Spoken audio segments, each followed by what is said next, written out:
Hi friends, welcome to our channel.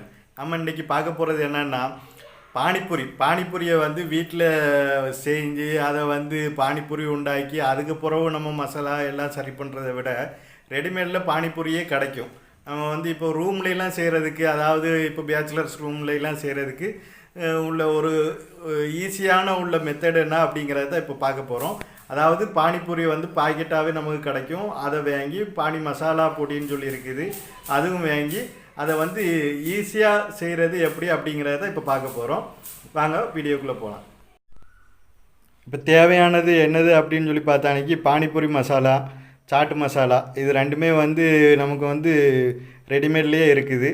ஏன்னா அப்புறம் ஓமப்பொடி எடுத்துருக்குறோம். பப்படம் வந்து நமக்கு ரெடிமேட்லேயே கிடைக்கிது. அப்புறம் உருளைக்கிழங்கு, பல்லாரி, இவ்வளோ தாங்க நமக்கு தேவையான ஐட்டங்களே மொத்தமே இவ்வளோ தான். இப்போ வந்து இதை எப்படி ரெடி பண்ணுறது அப்படிங்கிறத பார்க்கலாம். இப்போ வந்து நம்ம உருளைக்கிழங்கு கழுவி ரெடி பண்ணி அவிய போடுறோம். அதாவது குக்கரில் தான் போடுறோம். குக்கரில் வந்து 4 விசிலுக்கு வந்து வர்ற மாதிரி நம்ம அவிய போடுறோம். இப்போ பார்த்தீங்கன்னா 4 விசில் வந்துருச்சு. இது கொஞ்சம் ஆறட்டும், அது வரைக்கும் நம்ம வந்து அடுத்த வேலையை பார்க்கலாம்.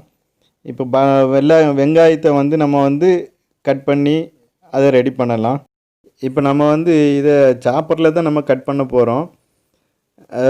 கட் பண்ணிவிட்டு அதுக்கப்புறம் அந்த வெங்காயத்தை முதல்ல சாப்பரில் போடுறதுக்கு முன்னாடி கொஞ்சம் சின்னதாக வெட்டிட்டு அதுக்கப்புறம் தான் நம்ம வந்து சாப்பரில் போட்டு கட் பண்ணி எடுக்கலாம். இப்போ எதுக்கு நம்ம சாப்பரில் கட் பண்ணுறோம் அப்படின்ற அன்றைக்கி ரொம்ப பொடிசாக வரணும், அதுக்காக வேண்டி தான் நம்ம வந்து சாப்பரில் கட் பண்ணுறோம். அப்போ தான் ரொம்ப பொடிசாக இருக்கும். நீங்கள் பார்த்தாலே உங்களுக்கு தெரியும்.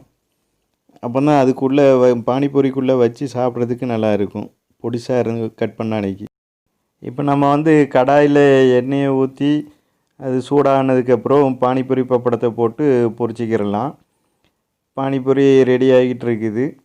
அப்புறம் இந்த ரெடியான பானிபூரியை வந்து இந்த கோல்டன் கலர் ஆனதுக்கப்புறம் நம்ம வந்து எடுத்து ஒரு பாத்திரத்தில் வச்சுக்கிடலாம்.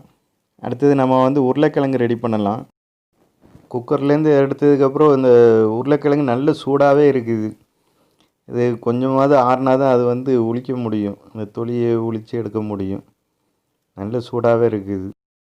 இப்போ நம்ம வந்து உளித்த உருளைக்கிழங்கை வந்து மசக்கி எடுக்கிறோம். ஒரு கரண்டி யூஸ் பண்ணி அதை வந்து நல்ல மசக்கி ரெடி பண்ணி எடுத்து இந்த மாதிரி பதத்துக்கு வந்து நம்ம வந்து நல்லா நசுக்கி எடுத்துடுறோம். இப்போ நல்லா நசுங்கிருச்சு. அப்புறம் நம்ம வந்து 1 டீஸ்பூன் 1.5 டீஸ்பூன் வத்தத்தூள் போட்டுக்கிறோம்.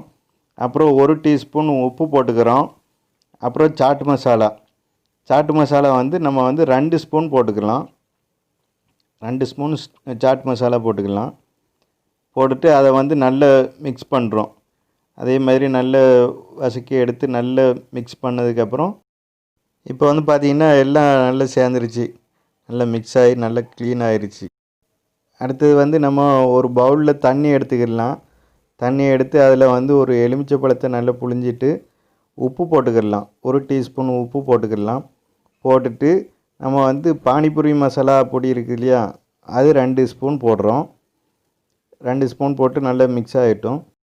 அடுத்து நம்ம வந்து மல்லி இலையை வந்து ரொம்ப பொடிசாக நறுக்கி போடுறோம். மல்லி இலை போட்டால் நல்ல வாசமும் மணமுமாக இருக்கும், சாப்பிடும்போது நல்லாயிருக்கும். மல்லி இலை நல்ல பொடிசாக நறுக்கி அதிலேயே போட்டு மிக்ஸ் பண்ணிக்கலாம்.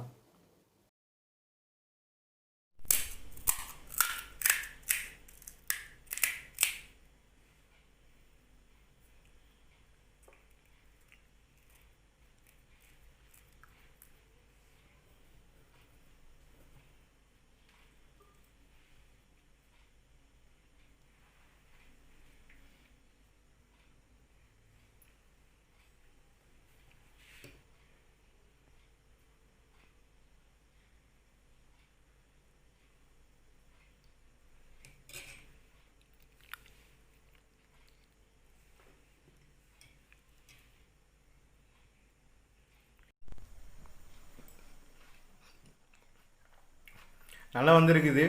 இதையே ஈஸியாக இருக்குது. எளிமையான முறையில் எப்படி செய்கிறது அப்படிங்கிறத வந்து சொல்லியிருக்கிறோம்.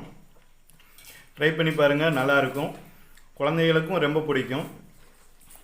இந்த வீடியோ பிடிச்சிருந்தால் லைக் பண்ணுங்கள், ஷேர் பண்ணுங்கள், கமெண்ட் பண்ணுங்கள், சப்ஸ்கிரைப் பண்ணுங்கள். மறந்துடாமல் பக்கத்தில் இருக்கிற பெல் ஐக்கனை கிளிக் பண்ணுங்கள். அப்போ தான் நாங்கள் போடுற ஒவ்வொரு புது வீடியோவும் உங்களுக்கு நோட்டிஃபிகேஷனாக வந்து சேரும். தேங்க்ஸ்.